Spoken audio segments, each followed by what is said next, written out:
dafa am na loo xam ne Kër Massar musuma dal si politique mu ngi may door a dal politique campagne depuis Ablaye Wade ma campagne Ablaye Wade sama xaalis laay jël di campagne Ablaye Wade wàcc ma créé sama mouvement xam sa bopp waa Kër Massar yëpp bokk si campagne présidentielle yi ñëw Macky Sall Oumar Youm ñëw woo ma dem ba palais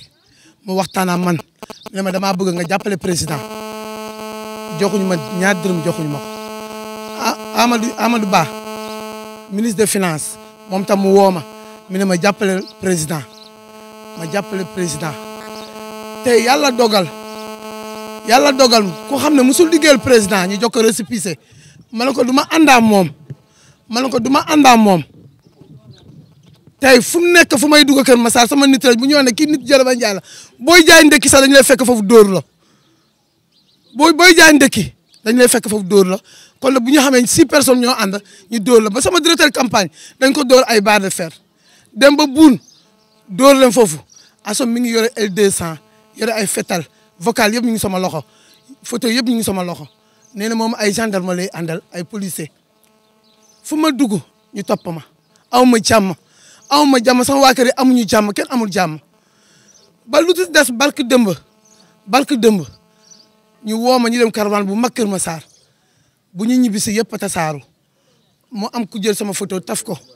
ñu dem fekk ko foofu ginaar yu muy jaay ñu récupéré ko minuit la ñu dem fekk ko fu muy jaayee jël ay ginaaru mi jël ay sac mburu bi yóbbu ko léegi sœur kooku woo ma mi ne ma Dieynaba kaay jàppale sama sœur bi mooy yónni sama sécurité ñu dem sama sécurité bu ñu demee yóbbu ñu paaka yóbbu ñu dara ñu jàpp kenn ki dóor ko bañ ko bëgg a rey ñu yóbbu ko kër Assome Diatta ñu ne ko da ngay wax ne Dieynaba moo la yónni kon boo ko waxul ñu rey la kooku mi ne ma Dieynaba yónnu ma xeex yónnu ma dara dafa wax ne ma jël responsable bi rek ma indi ko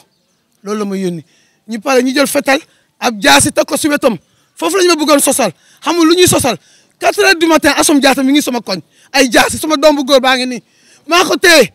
sama koñ ba sama buntu kër 4 heures du matin politiciens yëpp ñu ngi tëdd moom mu ngi dugg sama koñ ay nervi 50 nervi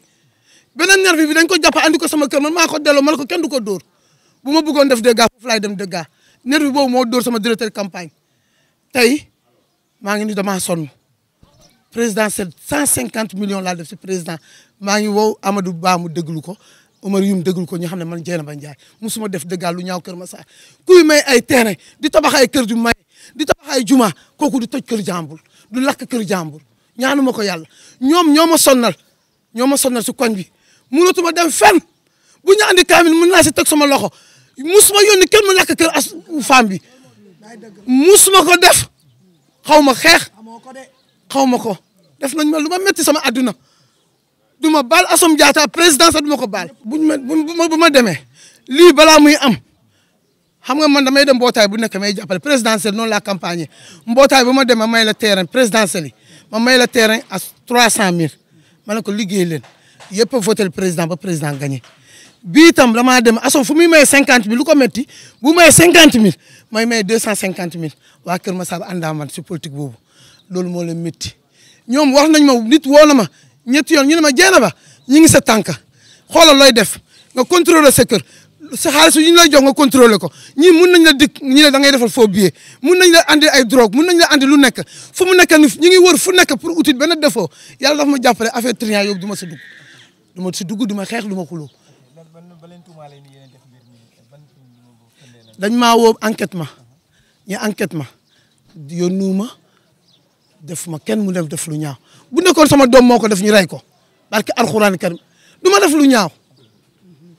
bu nekkoon sama doom moo ko def ñu rey ko du ma rey kat nit léegi si ñoom la des Assome dernier moment dégg naa yëpp ñu leen man dañ maa déféré moom wax nañ ko dëkk bi dugg groupe bi yëpp du koy partagé Dieynaba Ndiaye ku ko xam sama yaay teel a am 3 semaines si suuf tey Assome fii la andi rajo bi Sen Musique di jumelé sama buntu kër sama yaay gaañu jour bu mu gaañoo la andi Sen Musique sama buntu kër di jumelé loolu ku koy def di jullit am na lu ma métti sama adduna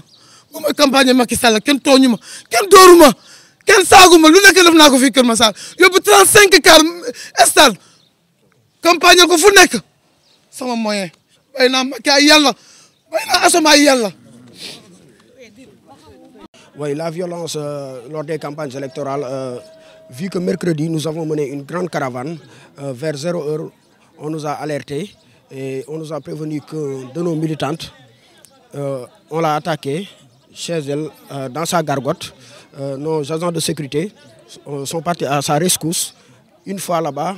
ils se sont heurtés avec les gens du ministre Aminata Assome Diatta. Qu'est-ce qui s'est passé? Ce qui s'est passé réellement, vu qu'on nous a alertés, nos gardes se sont déplacés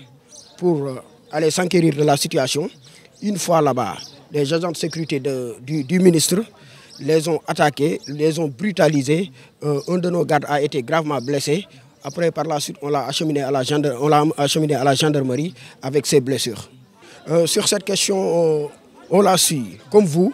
On a juste été informé par les journalistes de cette situation. La réponse qu'on peut donner sur ce est que nous ne sommes